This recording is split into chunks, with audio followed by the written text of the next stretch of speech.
Alpha એ coaching class છે. Alpha એવી કોઈ સ્કૂલ છે જ નહીં. કોઈપણ કોચિંગ ક્લાસને શિક્ષણ તંત્ર દ્વારા કોઈપણ પ્રકારની મંજૂરી આપવામાં આવતી નથી. અને શિક્ષણ તંત્ર દ્વારા મંજૂરી આપવામાં ન આવેલ હોય, શિક્ષણ તંત્રને સીધું આમાં કોઈ તપાસનો રોલ નહોતો. પોલીસ તંત્ર દ્વારા આની તપાસ કરવામાં આવી હતી અને જે વિદ્યાર્થીઓની યાદી પોલીસ તંત્ર દ્વારા અમને આપવામાં આવી હતી એ યાદીમાંથી અમે જે વિદ્યાર્થીઓ કઈ જગ્યાએ અભ્યાસ કરી રહ્યા હોય એનું સંશોધન કર્યું હતું. તેમાં જુદા જુદા જિલ્લાઓમાં આ વિદ્યાર્થીઓ અભ્યાસ કરી રહ્યા છે. શાળાઓમાં જુદી જુદી શાળાઓમાં આ વિદ્યાર્થીઓના નામ છે તેવું અમને જાણવા મળ્યું હતું. જે શાળાઓમાં એડમિશન, ડમી એડમિશન, કારણ કે ત્યાં હાજરી એની નથી બોલતી, એડમિશન બોલે છે, તો આને લઈને શિક્ષણ વિભાગ કોઈ કાર્યવાહી કરશે? બીજા જિલ્લાની અંદર શિક્ષણ વિભાગ તરીકે હું પોતે કોઈ એવી કાર્યવાહી ન કરી શકું, પરંતુ અમે નિયામક કચેરીમાં આ બાબતનો મેલ મોકલી આપેલો છે. નિયામક કચેરી દ્વારા બીજા જિલ્લાઓને આની જરૂરી સૂચનાઓ આપવામાં આવશે અને એના દ્વારા આગળની કાર્યવાહી થશે. કેટલી શાળાઓ આવી છે શહેર જિલ્લામાં? રાજકોટની વાત કરવામાં આવે, આલ્ફા સ્કૂલ બાદ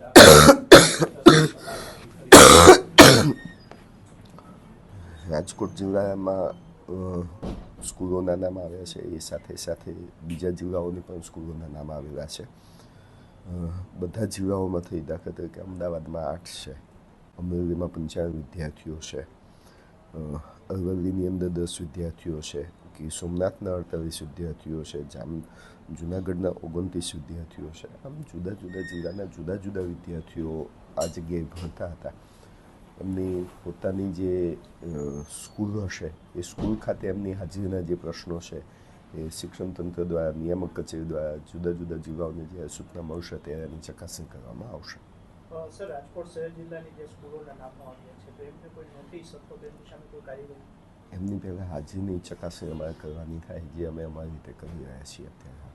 સર, કઈ રીતે ચાલતું, કઈ રીતે આ લોકો જે એડમિશન ક્લાસ બીજે કરે એવું હોય છે, કઈ રીતે ચાલતું છે તપાસમાં? એ હજી તપાસનો વિષય છે. તપાસમાં શું બહાર આવે છે એના આધારે નક્કી થઈ શકશે. અત્યારે સાહેબ સંકુલ ચાલુ છે કે બંધ છે? કોઈ ખ્યાલ નથી અત્યારે હાલ અમને, કારણ કે આ સંકુલ જે છે એ અમારા અંડરનું અમારા નિયંત્રણ હેઠળનું સંકુલ છે જ નહીં. સંકુલ બંધ કરવા માટે કોઈ આદેશ? અમારા નિયંત્રણ હેઠળનું સંકુલ જ નથી. આ હું કેવા આધારે આદેશ કરી શકું?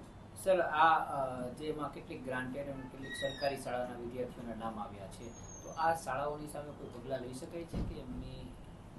વિદ્યાર્થીઓની હાજરી સંદર્ભમાં શાળાઓ સામે જે પગલાં લેવાના થતા હશે એ શિક્ષણ તંત્રની સૂચનાઓ જે પ્રકારનો હશે એના આધારે અમે લઈશું.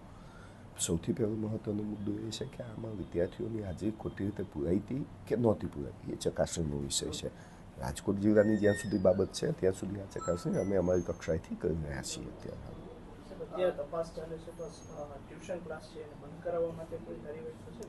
શિક્ષણ વિભાગમાં અંડરમાં ટ્યુશન ક્લાસીસ આવતા જ નથી. હું વારંવાર રિપીટેડલી આ કહી રહ્યો છું કે શિક્ષણ વિભાગના અંડરમાં ટ્યુશન ક્લાસીસને નિયંત્રણ કરવાની કોઈ પ્રક્રિયા છે નહીં, કે ટ્યુશન ક્લાસીસની મંજૂરીની પ્રક્રિયા શિક્ષણ વિભાગ અંતર્ગત આવતી નથી. તો આ કામ અમે ન કરી શકીએ. સર, એક વાત એવી પણ છે કે આ પ્રકારના કોચિંગ ક્લાસ છે એ શાળાઓની સાથે ગેરકાયદે જોડાણ કરતા હોય છે, એમને કમિશન આપતા હોય છે, અને ત્યારબાદ આખી પ્રવૃત્તિ ચાલતી હોય છે, એમાં વાલીઓ પણ સહમત હોય છે. હોઈ શકે? આ તપાસનો વિષય છે. તપાસ વગર એમનું કોઈ પણ નિવેદન આપવું એ મારા માટે યોગ્ય નથી.